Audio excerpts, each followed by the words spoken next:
Hello and welcome to SiGMA. Today I'm talking with Daniel Graetzer, who is the founder and CEO of the Carousel Group. And we're going to be talking about your venture in the US sports betting market, Maximbet. So first of all, you placed a lot of eggs in that basket. Tell us about your expectations. Our expectations are enormous. The market's amazing. It's the hottest market in the world right now, especially in the newly regulating space around the world.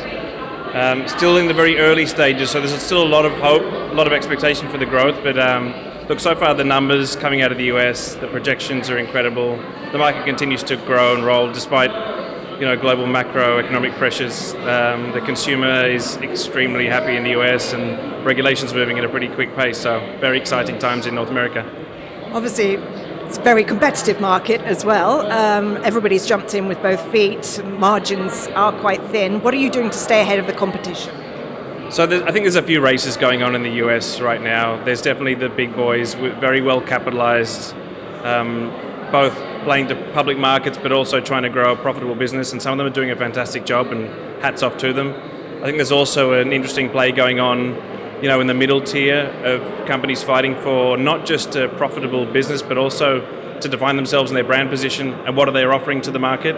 I think that's where Maximbet really starts to play out, is we're offering something very different. We're building the first premier lifestyle brand in North America, with our ambassador Nicki Minaj, with Maxim as a partner, with our Money Can't Buy lifestyle events. We've managed to put a brand position and an offering, a product offering and an experience offering together that I think it's just really different to what's out there at the moment. Consumers are really loving it. It's very engaging, and we believe we're offering something more rewarding than what's out there. So, the end result is that leads to better customer relationships, ultimately better economics, longer lifetime values, but happier customers. So tell us a bit more about what that looks like, that social experience. Many formats, right? So the brand experience could be when Nicki is on tour and talking to her fans about a campaign that we're running. Right now we're doing a free-to-play trivia campaign where you can go against Nicki and try and do trivia picks against her on the football. Also, some of our events that we've run in the past have just been incredible experiences, amazing VIP experiences, like our Super Bowl party this year. Feels like so long ago because the football season's just started. But also, it comes to life online, just the way that we talk to our customers, through our customer support and our product experience. I think there's so many ways where you can bring this brand to life. And we see fantastic things coming from our competition as well. It's really interesting to see all of these different strategies play out. We think we've got a winning combination, but we respect a lot of the rest of the market as well. So in terms of your targeted demographic, younger, but also does it skew towards the VIP? So there's obviously the core sports betting demographic and the casino demographic. They're fantastic to have. We want them, obviously. They're great customers. But I believe our brand also opens up a very diverse fan base, diverse age range, diverse in gender and background, and we're really excited about that opportunity. If you look at our two key marketing partners, Maxim, who's a traditional publishing brand who now runs amazing events. You look at Nicki Minaj, who's just in a world of her own. She's an absolute superstar, and their target audiences, and you combine that and overlay that with the sports betting casino audience. We've got such broad demographic reach, and it's really exciting because we get to play around with that a lot. We get to dive into casino, we get to dive into trivia, we get to dive into free-to-play, but also hardcore sports betting as well. So, again, as part of our strategy is that diversity, and it's also, it's 2022, and we think it's a great space to play in.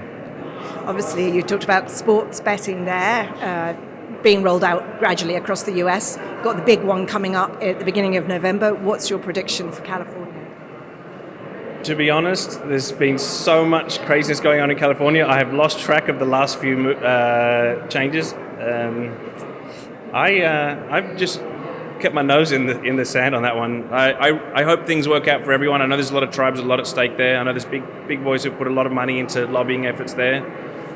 I'm just hoping that it's a fair and open market so that everyone can get a go at it. I think it was sad to see some of the other markets cater for either too few operators, or they put the price point or the tax point so high that it just doesn't make for a friendly market, and ultimately who suffers is the consumer with less choice. Outside of the US, where are you most interested? Canada. So for us, North America is the play. Ontario we're in the application and launch process in Ontario. But we do have eyes on, firstly, all of North America, but our ambitions are global. Our background is from other markets. I grew up in sports betting in Australia 20 years ago almost, and I've been around the world. So let's see where this takes us. Conquer North America, then we conquer the world. Where are you in Ontario right now? I understand it's a bit of a tricky market to get into regulatory-wise. What's your experience been? Look, so far so good. It was a little bit confusing at the start about the relationship between the regulator and iGaming Ontario, but we worked through it pretty quickly. We've got great legal support there. We've actually got a lot of Canadians on our team as well. We're excited about Ontario. We're looking to launch in Q4 at the moment. Great, thank you very much. One last question, if I may. You did touch on it earlier on, but obviously the macroeconomic climate at the moment, the outlook's looking horrible. You're not seeing any impact across your brands anywhere? Look, I think at the end of the day, the consumer doesn't necessarily get affected too much. We're all about recreational players as well, and I think in that recreational space, where you're looking for safe play and you're looking for people just to try and enjoy themselves, no, we're not seeing a huge effect. I think when you look at the grander scale and the corporate world that lives behind it, absolutely, it can be devastating. We're seeing a lot of companies restructuring and looking at how they're going to get through the next couple of years based on some of the cost of debt and rising inflation, etc. So I think there's those two worlds, and they don't necessarily see eye to eye. The consumer in the US is continuing to grow, numbers keep going up, but the share prices are tumbling. So there's two very distinct conversations happening there in the economic space. Room for M&A?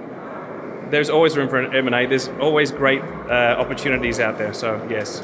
Thank you very much, Daniel. That's great.